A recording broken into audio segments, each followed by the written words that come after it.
성도 여러분 반갑습니다. 1월 11일 화요일 새벽 기도의 말씀을 전합니다. 오늘 하나님께서 우리에게 주시는 말씀은 요한복음 4장 1절에서 14절까지의 말씀입니다. 요한복음 4장 1절에서 14절까지의 말씀을 제가 읽도록 하겠습니다. 예수께서 제자를 삼고 세례를 베푸시는 것이 요한보다 많다 하는 말을 바리새인들이 들은 줄을 주께서 아신지라. 예수께서 친히 세례를 베푸신 것이 아니요 제자들이 베푼 것이라. 유대를 떠나사 다시 갈릴리로 가실새 사마리아를 통과하여야 하겠는지라. 사마리아에 있는 수가라 하는 동네에 이르시니 야곱이 그 아들 요셉에게 준 땅이 가깝고 거기 또 야곱의 우물이 있더라. 예수께서 길 가시다가 피곤하여 우물 곁에 그대로 앉으시니 때가 6시쯤 되었더라. 사마리아 여자 한 사람이 물을 기르러 왔음에 예수께서 물을 좀 달라 하시니 이는 제자들이 먹을 것을 사러 그 동네에 들어갔음이러라. 사마리아 여자가 이르되 당신은 유대인으로서 어찌하여 사마리아 여자인 나에게 물을 달라 하나이까 하니 이는 유대인이 사마리아와 상종하지 아니함이러라. 예수께서 대답하여 이르시되 내가 만일 하나님의 선물과 또 내게 물 좀 달라 하는 이가 누구인 줄 알았더라면 내가 그에게 구하였을 것이요 그가 생수를 내게 주었으리라. 여자가 이르되 주여 물 기를 그릇도 없고 이 우물은 깊은데 어디서 당신이 그 생수를 얻겠사옵나이까. 우리 조상 야곱이 이 우물을 우리에게 주셨고 또 여기서 자기와 자기 아들들과 짐승이 다 마셨는데 당신이 야곱보다 더 크니까. 예수께서 대답하여 이르시되 이 물을 마시는 자마다 다시 목마르려니와 내가 주는 물을 마시는 자는 영원히 목마르지 아니하리니 내가 주는 물은 그 속에서 영생하도록 솟아나는 샘물이 되리라. 아멘. 사랑하는 여러분, 우린 계속해서 요한복음의 말씀을 함께 나누고 있습니다.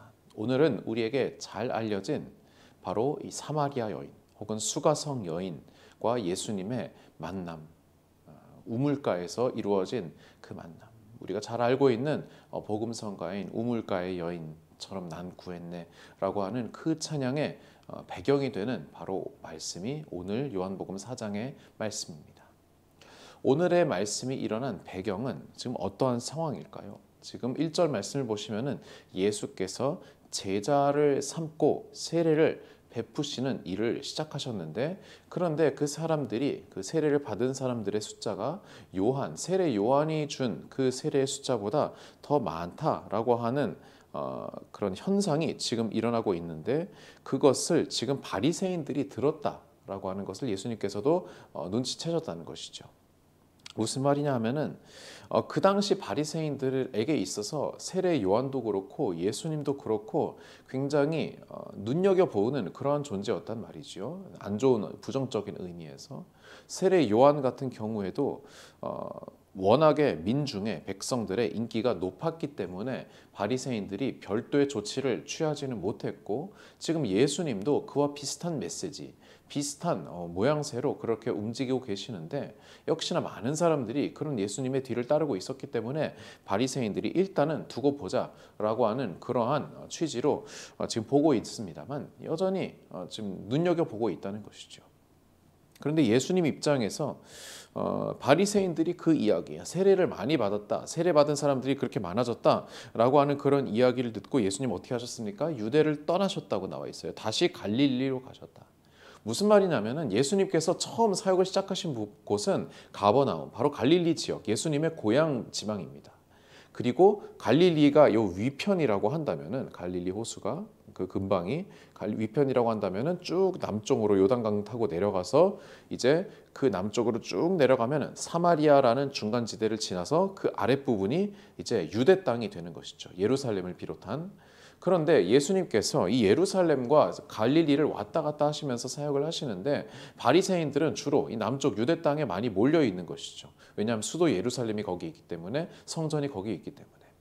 그런데 이 수도 근방에서 뭔가 사역을 하시다 보니까 바리새인들 눈에 훨씬 더 자주 노출되고 많이 띄었다는 것이죠. 예수님께서는 그래서 바리새인들의 눈에 조금 덜 노출되는 그러한 장소로 지금 옮겨가신 것입니다. 원래 사역하시던 그 갈릴리 지역으로. 우리가 보기에는 예수님 왜 이렇게 저자세로 나오시지? 왜 이렇게 수동적으로 나오시지? 그냥 곧바로 예루살렘으로 가서 이 바리새인들과 한판하고 십자가 지고 뭐 그러면 되는 거 아닌가라고 생각할 수도 있겠지만, 예수님의 그런 약한 모습에 우리가 조금 놀라울 수도 있지만, 그것이 아니라 예수님께는 분명히 이 요한복음에 여러 차례 나오지만 예수님의 때가 있습니다.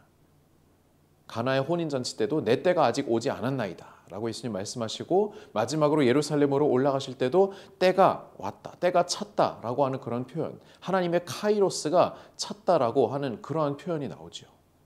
그것에 따라서 예수님께서는 차근차근 당신의 십자가 사역, 그 구원의 사역을 완수하는 것이 가장 우선적인 목표이고, 그리고 그 목표를 올바르게 수행하기 위해서는 세상 사람들이 보기에는 조금 수동적으로, 좀 덜 적극적으로 나서는 그런 모습으로 비춰질지언정 하나님의 때를 지키는 것이 예수님에게는 더 중요했다는 것이죠. 어쨌든 그렇게 해서 예수님께서는 유대 땅에서 아까 말씀드린 대로 북쪽으로 올라가서 갈릴리 지방으로 다시 가셔야 했습니다. 그런데 이 유대에서 갈릴리 땅으로 가려는 그러한 길은 여러분 두 가지가 있었는데요. 하나는 바로 이 요단강의 동편을 돌아서 가는 것이었습니다. 그렇게 되면은 사마리아 지역을 통과하지 않고 이렇게 삥 둘러서 가서 조금 돌아가기는 하지만, 그러나 사마리아 땅에서 사마리아 사람들을 만날 일 없이 그렇게 돌아갈 수 있었던 것이죠. 또 하나의 방법은 직진으로 그냥 북상하는 것입니다. 사마리아 지역을 통과해서. 그리고 그 지역을 통과하면은 어쩔 수 없이 사마리아 사람들을 만나게 되겠죠. 그래도 유대 사람들 입장에서는 사마리아인들을 가급적이면 만나고 싶어 하지 않았기 때문에 가급적이면 사마리아인이 없는 그런 동네로 피해서 갔었다고 합니다. 그런데 오늘 예수님은 이쪽 루트도 아니고 두 번째 길도 아니고 그냥 사마리아의 땅을 당당하게 지나가시면서 사마리아 사람들의 마을을 그대로 통과하시는, 사실 유대인의 입장에서는 좀 이해하기 힘든 그러한 길을 걷고 계시는 거예요. 여러분, 유대 사람들과 예수님이 속해 있던 유대인들과 사마리아 사람들은 무엇이 다를까요? 무엇이 이들로 하여금 서로 오늘 말씀에도 9절 말씀 보면은 이는 유대인이 사마리아인과 상종하지 아니함이러라 라고 하는 그런 부연 설명이 붙게끔 만들었을까요? 여러분, 원래 유대인과 사마리아인은 당연히 아브라함의 자손들 한 핏줄이었습니다. 그런데 솔로몬의 사후에 이스라엘 왕국이 남북으로 갈라지면서 북왕국 이스라엘, 남왕국 유다로 갈라졌지요. 거기까지는 좋았습니다만, 그런데 그러고 나서 북왕국이 아수르에 의해서 멸망을 당하면서 이 북왕국의 이스라엘 사람들은 아수르 제국의 혼혈 정책에 따라서 그 핏줄이 이제 섞이게 됩니다. 이방인들과. 하지만 반면에 나중에 멸망당한, 바벨론에 의해 멸망당한 남유다 왕국 같은 경우에는 그냥 그 민족 전체가 바벨론으로 포로로 끌려갔죠. 거기서 70년 동안 포로 생활을 하다가 다시 돌아옵니다. 그러니까 뭐 힘든 거는 둘 다 마찬가지였지만, 북이스라엘 사람들은 말하자면은 피가 이제 혼혈이 된 그러한 상태가 되었고, 남왕국 사람들은, 유대인들은 그래도 그 피의 순수함을 유지할 수 있었던 것이죠. 그러다 보니까 그 상황, 그때 이후부터 남왕국 출신들, 유대인들은 북이스라엘 사람들, 이제 사마리아라고 부르는데, 그 사마리아 사람들에 대하여서 너희들은 혼혈이다, 좀 나쁜 말로 잡종이다 라고 그렇게 부르게 된 것이죠. 반면에 사마리아인들은 그렇게 같은 동족이었다가 그렇게 혼혈 취급을 하는 그런 이스라엘 사람들이, 유다 사람들이 굉장히 또 여러 가지로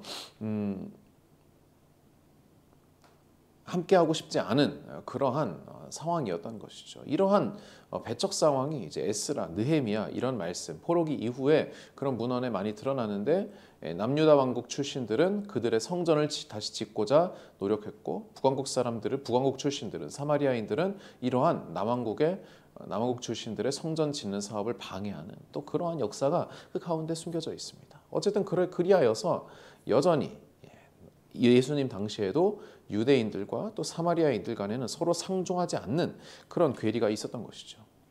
그런데 이러한 수가성이라고 하는 그 장소에서 예수님이 이제 어떻게 하십니까? 제자들을 보고 먹을 거를 가져오라고 이렇게 구해보라고 이렇게 말씀을 하시면서 이제 우물에 이제 앉으시죠. 그리고 이 우물에 누가 나옵니까? 바로 이 사마리아 여인이 나옵니다. 예수님께서 그 사마리아 여인에게 어떻게 합니까? 말을 거십니다. 어떻게요? 7절 말씀 보면은 물을 좀 달라라고 그렇게 말씀하십니다. 그런데 이 사마리아 여인의 반응도 굉장히 흥미롭습니다. 9절, 당신은 유대인으로서 뭐 말투나 뭐 여러 가지로 유대인인 거를 이제 알아챘겠죠. 어찌하여 사마리아 여자인 나에게 물을 달라고 합니까? 원래 유대인들과 사마리아인 사이에는 서로 상종도 안 했을 뿐더러 외간 남자가 외간 여자에게 물을 달라라고 하는 것도 굉장히 이례적인 상황이었던 것이죠. 그래서 여자 입장에서는 충분히 경계할 법했었습니다. 10절 예수님께서 이렇게 대답하십니다. 내가 만약 하나님의 선물과 또 내게 물 좀 달라 하는 이가 누구인 줄 알았더라면 내가 그에게 구하였을 것이요 그가 생수를 내게 주었으리라. 만약 내가 누구인 줄 알았더라면 나는 지금 너에게 물을 달라고 하지만 오히려 반대로 네가 나에게 물을 달라고 할 것이다 라고 그렇게 알쏭달쏭한 말씀을 하시고 계시는데요. 여인 입장에서는 당연히 이와 같이 반문을 하시죠. 11절 주여 물기를 그릇도 없고 당신은 물기를 그릇도 없을 뿐더러 이 우물은 깊은데 어디서 당신이 생수를 얻겠습니까? 라고 1차적으로 물리적인 부분을 지적했고요. 12절 우리 조상 야곱이 이 우물을 우리에게 주셨고 또 여기서 자기와 자기 아들들과 짐승이 다 마셨는데 당신이 야곱보다 크니까 이 물에 일종의 그러한 영적인 의미를 지금 부여하고 있는 것이죠. 이것은 야곱의 우물, 요즘식으로 말하면은 일종의 기독교 성지인 그런 곳이지요. 그런데 거기에서 물을 기를 때마다 자기의 조상 야곱 그리고 야곱과 함께했던 그 하나님을 떠올리며 그렇게 우물물을 깃곤 했었던 그런 이 수가성의 여인 그리고 그 지역 주민들이었을 텐데 당신은 하나님의 선물을 운운하면서 만약에 내가 누구인 줄 알았더라면 내가 나에게 물을 달라고 했을 것이다 라고 그렇게 말씀을 하십니까? 라고 그렇게 반문을 하고 있는 것이죠. 예수님께서는 거기에 따라서 또 다르게 말씀하십니다. 어떻게 말씀하십니까? 13절 이 물을 마시는 자마다 너를 포함해서 이 물을 마시는 자마다 다시 목마를 것이다. 당연한 얘기죠. 하지만 내가 주는 물을 마시는 자는 영원히 목마르지 아니하리니 내가 주는 물은 그 속에서 영생하도록 솟아나는 샘물이 되리라 라고 예수님께서 말씀하십니다. 여러분 이것이 무슨 말씀입니까? 지금 이 여인이 처해져 있는 상황 뒤에 또 나타나겠지만 영적으로 또 일상적으로도 굉장히 갈급하고 그리고 지쳐있는 그러한 상황 가운데 있는 이 여인에게 내가 주는 물을 마시면 나라고 하는 그 물을 깃는 자를 통해서 물을 마시면은 그 이전에 야곱의 우물이다 어떠한 좋은 그런 물이라 할지라도 네가 다시 목마르겠지만 내가 주는 물을 마시는 자는 어떻게 해요? 영원히 목마르지 아니할 것이다. 내가 주는 물은 영생하도록 솟아나는 샘물이 될 것이다 라고 주님께서 말씀하시는 것입니다. 약속하시는 것입니다. 사랑하는 성도 여러분, 물론 뒤에 있는 말씀을 우리가 더 읽으면은 이 문답이 어떠한 방향으로 이어지는지 좀 더 명확하게 살펴볼 수 있겠지만 일단 오늘의 말씀까지만 우리가 읽고 묵상하기로 한다면은요.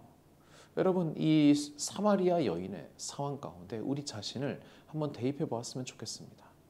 여러 가지 일상의 지침 가운데 그리고 굳이 남들이 나오지 않는 그 오후 시간에 물을 길러 나오는 마치 지금 비대면의 상황과 유사하지 않겠습니까? 사람 많은 데를 찾아가는 것이 아니라 사람이 없는 곳을 찾아가고자 하는 그러나 그러다가도 결국에 그런 공동체를 그리워하는 그런 안타까운 마음 가운데 있는 우리 자신의 모습이 이 여인에게 투영되지 않습니까? 예수님께서는 그런 우리에게 말씀하십니다. 네가 마시는 물은 금방 다시 목마르게 되는 그런 물이다. 여러분 그렇지 않습니까? 일상에 지쳐서 잠시 휴식을 취한다거나 좋은 음식을 먹는다거나 아니면은 어떤 재밌는 그런 오락거리를 찾는다거나 여러 가지를 우리가 한다 하더라도 금방 다시 공허해지는 것이 우리의 인생입니다.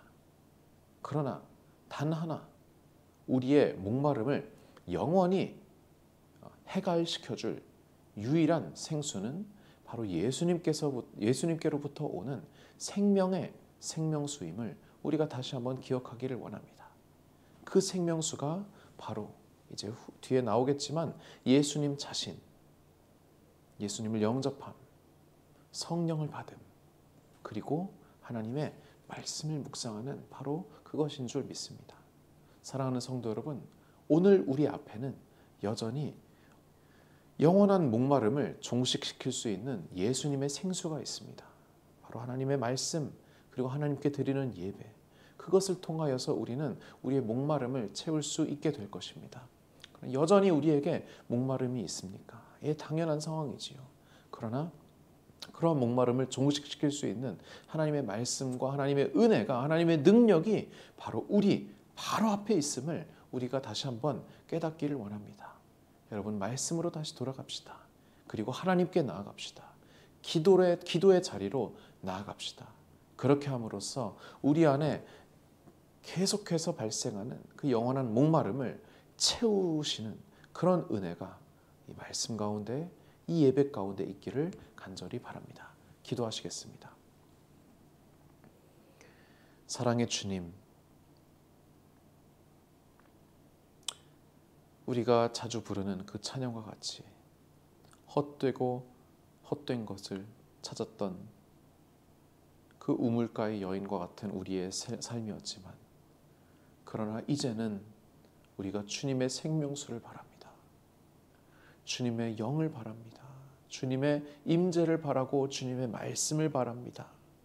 다시금 말씀의 자리로, 기도의 자리로, 예배의 자리로 나아가는 우리 영함의 공동체가 되게 하여 주옵시고, 그러한 영원한 목마름을 채우는 하나님의 말씀과 하나님의 생수로 채우는 우리 모든 성도들 되게 하여 주시옵소서.